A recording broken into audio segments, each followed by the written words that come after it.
All right, today we're going to talk about the 12 series that I have finished this year.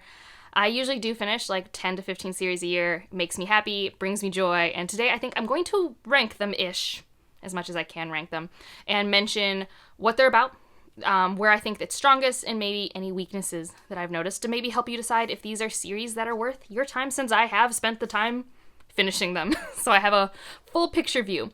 The first one is actually an indie press one, and this is Resonance Trilogy, starting with First Light. This is by Casey Berger, someone I did go to college with, so we were acquaintances. We suffered on physics problem sets together. I wouldn't say that we were super close, but that bias is here.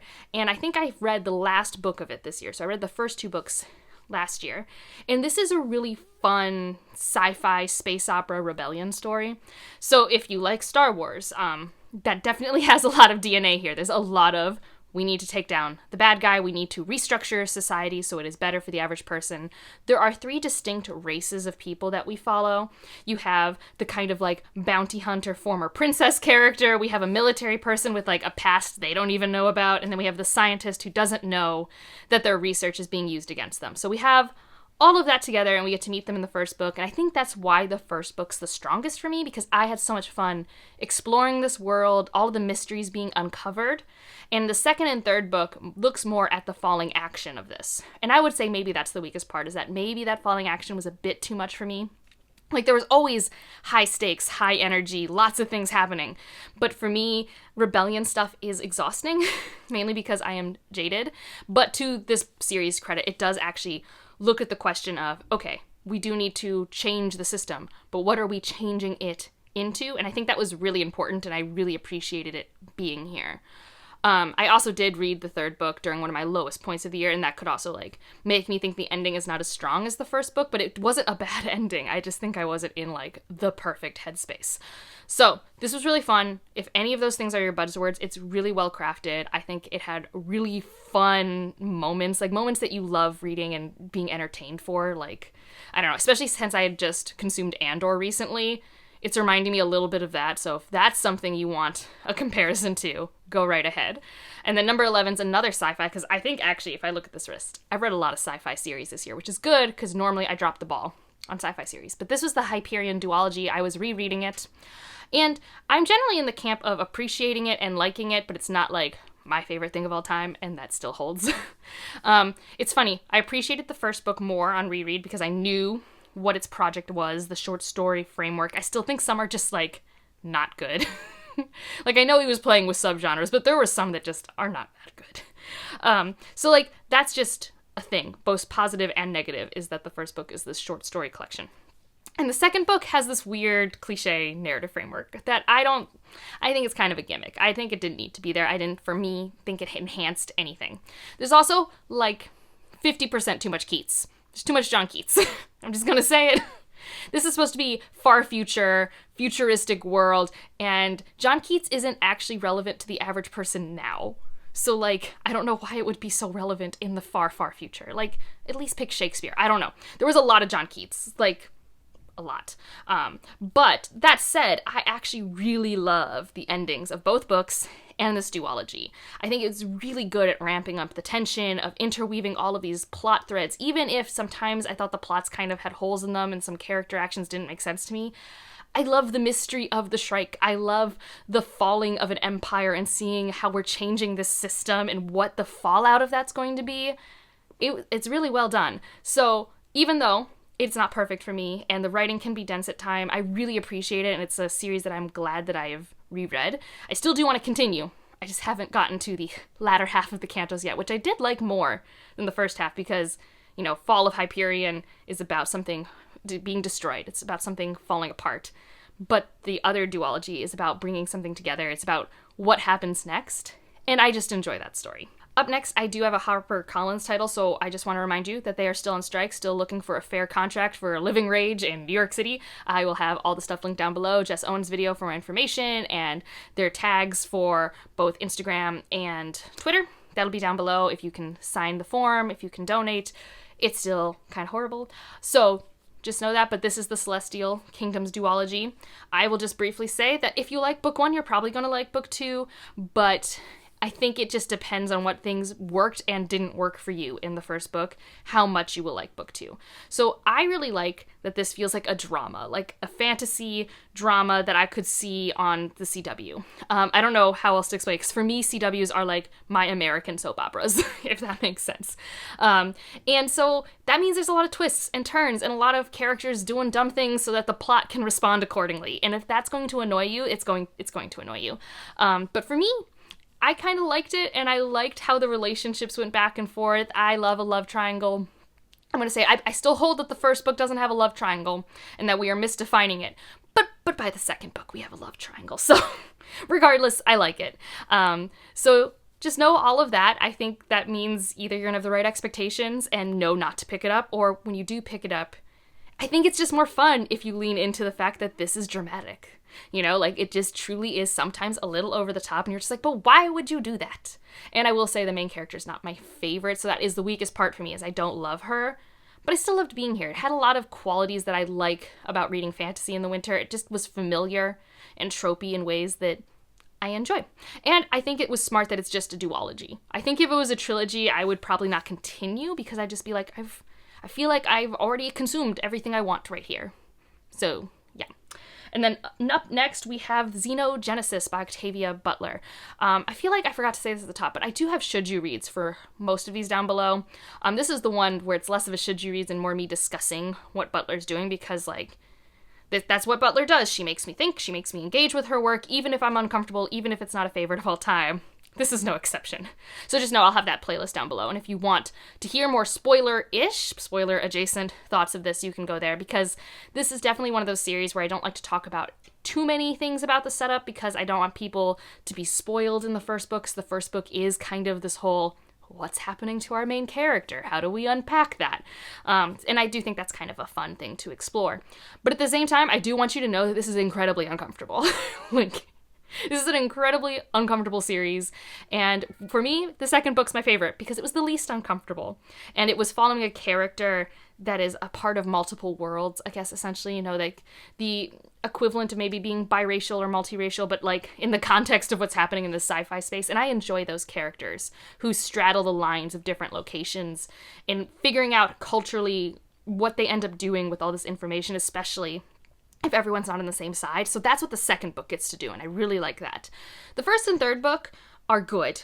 The third book has some, like, world-building things that I'm like, I don't agree with the world-building things. I think there's something wrong with the thought process, and I honestly wonder sometimes what thematically was the point, but I did think about it a lot, and I talked about it a lot with a lot of friends, and so I think that's usually what Butler's goal is when she creates sci-fi, is like, here is a premise and a thought experiment and how it played out in my head. I'm not here preaching a theme to you, but there's definitely going to be things that I come up with as conclusions, and now you as the reader, engage with that. Have fun. So just know, it's incredibly uncomfortable though. Like, ideas about consent, humanity, yeah, all of that right there. And the next one is another sci-fi trilogy, the Sentinel Cycle, and I buddy read this with Shannon. This was so fun, and honestly, even though this is probably not one of my favorite, like, actually reading the words experiences, I love the project of this trilogy so much.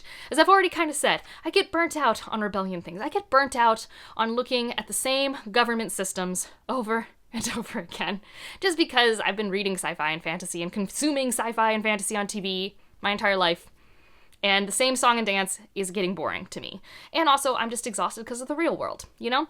And this one decides, okay, near-ish future, micro-democracies. What would that look like? What would that look like if we have this information hub that provides you with factual information to make yourself an informed voter? And micro-democracies are like every 100,000 people get to vote on their own democracy, and then there's like a super majority. And it's like, okay, so we have this new system that we can explore the pros and cons of, and let's do that with like an action movie espionage plot over it as we keep pushing this system in different ways to see where the cracks are. And I think that's really fun. That's such a fascinating project, and on the whole, it did work for me. It just wasn't, like, my favorite of all time, but to be honest, Mission Impossible movies aren't my favorite of all time, so I'm maybe just not meant for that type of plot layer. But it was great. I enjoyed thinking through this process, and just, like, having a new system to interrogate was really interesting, and, like, something my sci-fi reader brain loves to do. Next up, we do have another sci-fi. It's a great year of sci-fi for me, and that's Earthsea Duology by Octavia Butler. And this isn't... I would wonder if this is my favorite by her. One day, I only have a few more Butler to read. I'll do a tier ranking of Butler. But the second book is stronger for me than the first, and I do love the narrative framework. So all of it are letters and journal entries from Laura, or her daughter, or her husband, all of these things. And the first book is through this woman's eyes, seeing the beginning of society changing and collapsing.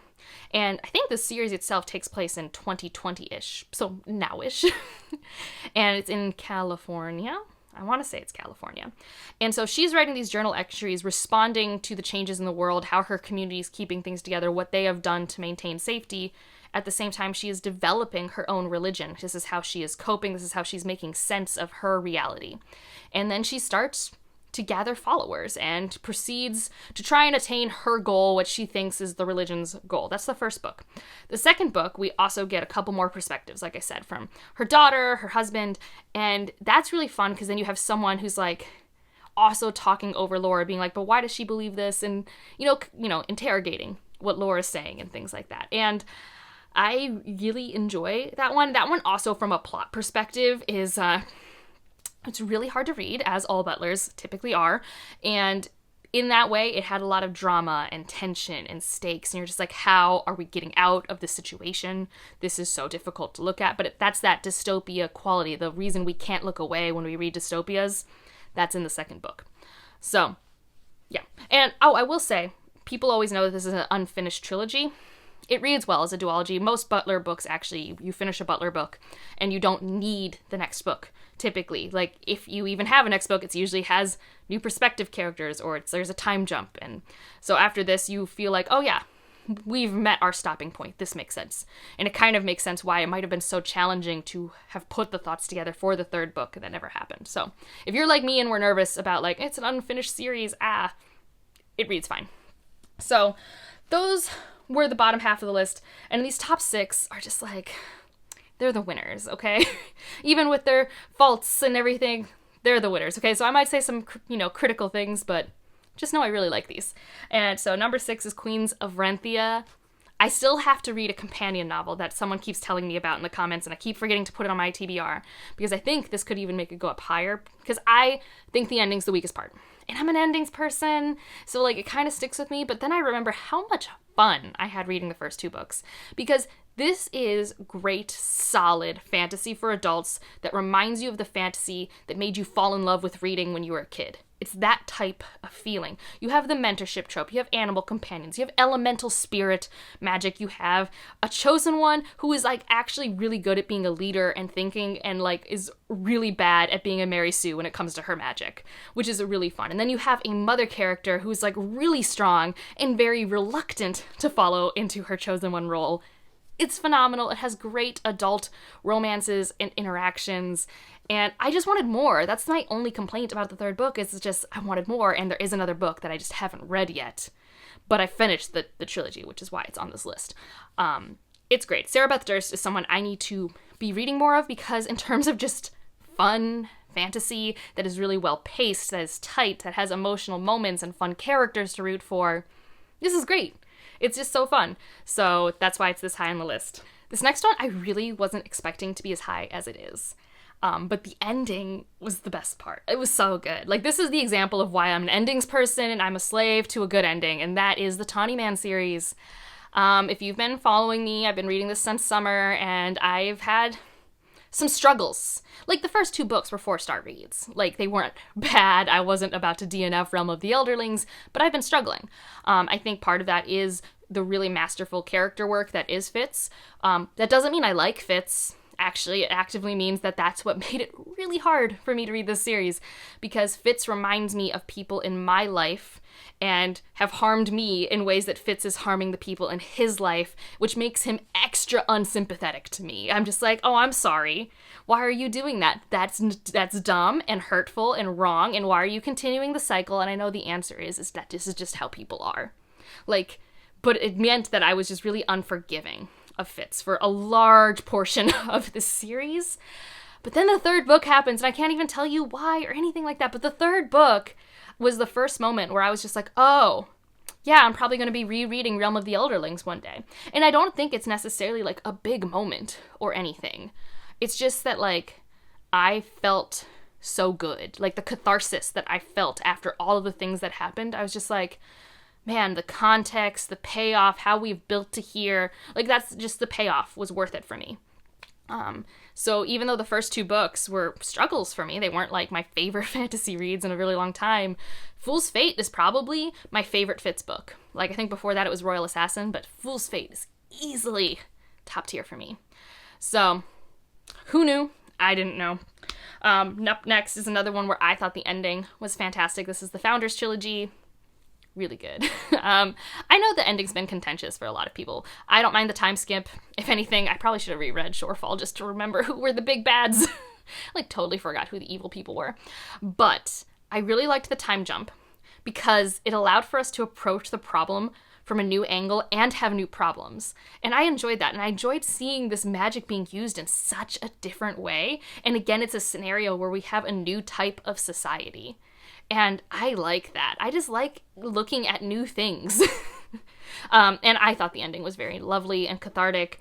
It had really great cinematic moments. The weakest part for me in this series is the action scenes, because that's just who I am as a reader. But Robert Jackson Bennett writes action plots for me perfectly. Like, he knows how to pace a plot and give me characters to root for in a way that engages me like I am watching like a Marvel movie or something like that, which most authors can't do most of the time if there's a cool plot going on, but if they don't give me the character attachment that I need to make me think that reading this version of the story is better than watching the version of the story because I'm not a visual reader. But for me, this isn't maybe like the strongest ending in the world, but it like at least stuck the landing. The first book's still probably my favorite. Second book's probably still like the middle book-ish syndrome, but the second book's really fun. And like I did read the second book after reading a slog of a book I didn't like, so like it's probably why I like the second book so much, because it reminded me, oh, reading can be easy and fun. And that's literally me every time I pick up a Robert Jackson Bennett is, oh, reading is fun, which is perfect for me. Now the top 3 are really difficult. They're not all interchangeable. Like, the number 3 is actually the first one I wrote on this list. And this is the Great Cities Duology. This is one where the first book is the strongest for me. Because the first book, I can feel the fun. I can feel how much fun Jemison is having with this. In the second book, I can feel kind of how she's trying to make a happier ending happen than what is happening in reality, since this is such a contemporary fantasy series.